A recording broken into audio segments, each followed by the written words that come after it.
some guy in France who had amassed a bunch of crypto wrote a suicide letter, said goodbye, and then sent a bunch of crypto to people who he thinks are going to like help the West or something, uh, and then killed himself. And so the federal government took an interest in that, and it was a pretty substantial amount of money. But the way that it was framed in this Yahoo News article was that the I think the FBI is taking an interest in how right-wing extremist groups are being funded. So if you read between the lines here, because it's like Nick Fuentes is not a domestic terror threat. It's so funny because it's this, whatever you think about him, he's not a terrorist, but he's on a no-fly list and he's being investigated by like the FBI and stuff. And it's just kind of funny because that's who they spend their time treating like a terrorist, right? Nick Fuentes, not the people that orchestrated the riots last year and stuff like that. Like, no, that's crazy.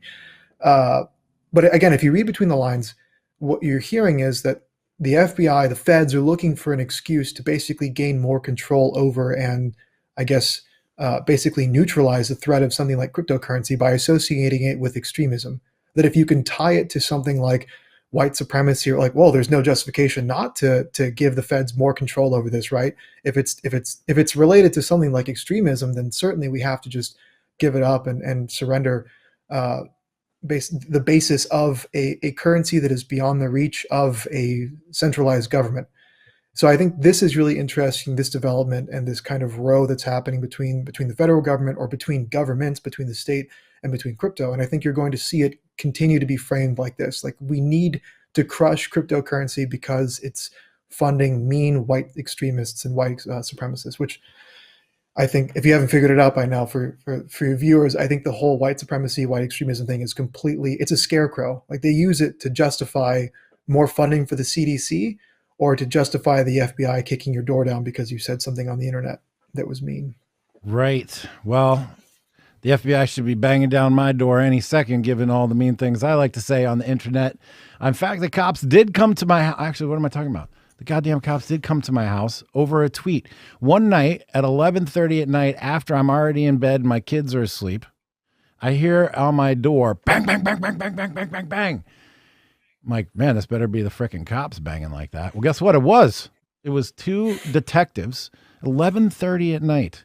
They show up on my porch, and in one hand, they have a picture of my driver's license blown up 8.5 by 11.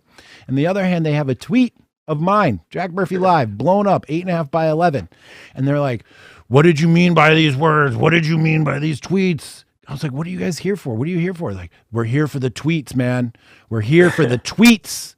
I am not kidding. This sounds insane. It was when I was getting doxxed, and I was engaging online with the employer that was doxing me. And I was like, I know all the things that are wrong in your institution. I know where all the bodies are buried. I know where all the skeletons are. I'm going to burn this whole thing down. That's what I said. And they called it in as some sort of terrorist threat. Like I was going to burn down the building and kill people, even though I used 6 other metaphors in the same tweet.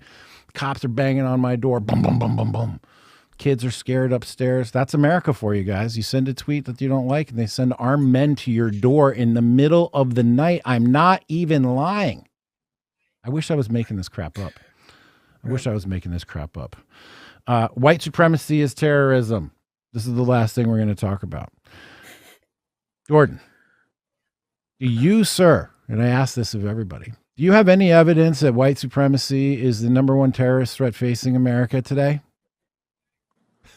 No, I personally do not even know any white supremacists, or have, I guess I've encountered them in covering, like counter protests to Antifa. There's always some strange figures out there.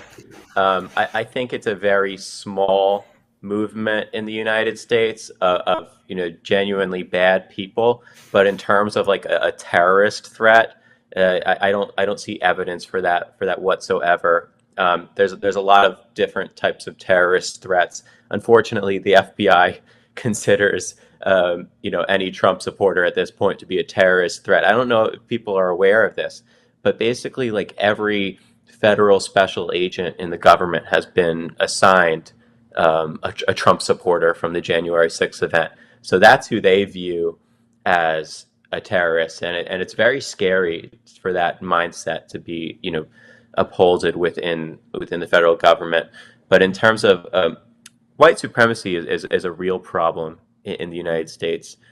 But it is, problem number 1,256, not problem number one. Yeah.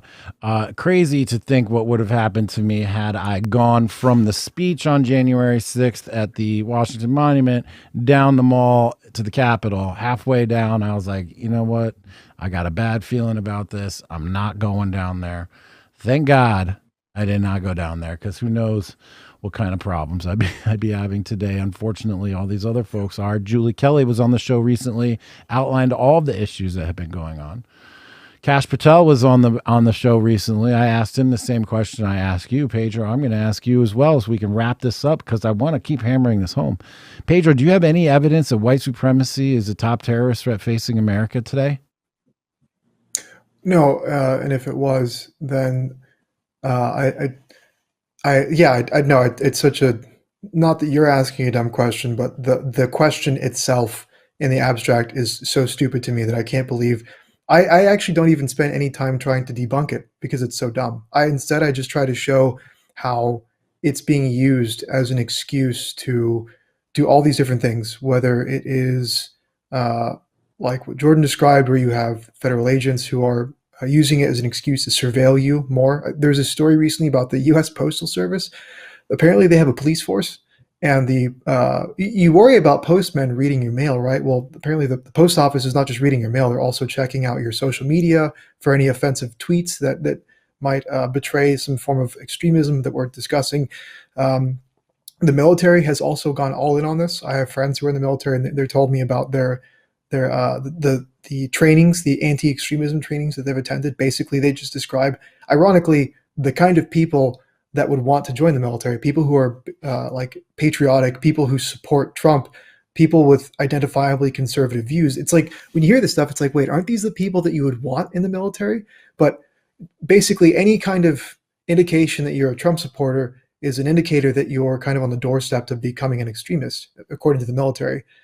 And I think this is two parts. One, cynical, which is the fact that it's being used to do all these different terrible things and increase the scope and size of the regime, the federal government.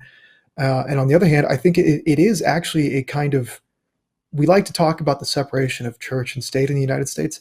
I think that in many ways, this ideology, the ideology of anti-racism, of which the white supremacy scarecrow is a manifestation, I think that this is something like the official religion of the American regime. This is something that a lot of people really do seem to believe in, that the United States has this kind of this church of anti-racism, and we have a responsibility to root it out, and like not root out white people beating up non-white people, like thoughts that maybe immigration is not great, or it's not just a positive good by itself, or maybe I should care about my neighbor more than people overseas who I've never met. Like, these are things that betray a kind of like, well, hold on, you've got a latent radicalism in you.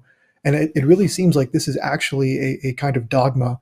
And I think when you marry those two things, ideology and cynicism, you get what you have right now, which is this kind of ever expanding Leviathan that's out of control. And it ironically hates no one more than people who love America. And not like this weird abstract idea of America, but like the place that you were born, the place that your ancestors were born and died in. So, yep, they definitely do hate America. We have fundamentally irreconcilable views of governance. We have two fundamentally irreconcilable views of justice, of liberty, and what they want to do is destroy America. I mean, it's like some of these things that come out of my mouth, they feel like I'm being some crazy tinfoil conspiracy guy, but no, it's true. They literally don't like America, and they want us to think it's a bad place so that they have excuse to change it completely. At some point, we're going to have to accept that there's no room to negotiate with people who basically want to see you dead. We are a mongoose and a cobra stuffed into a burlap sack. I'll tell you, I'm coming out. That's it.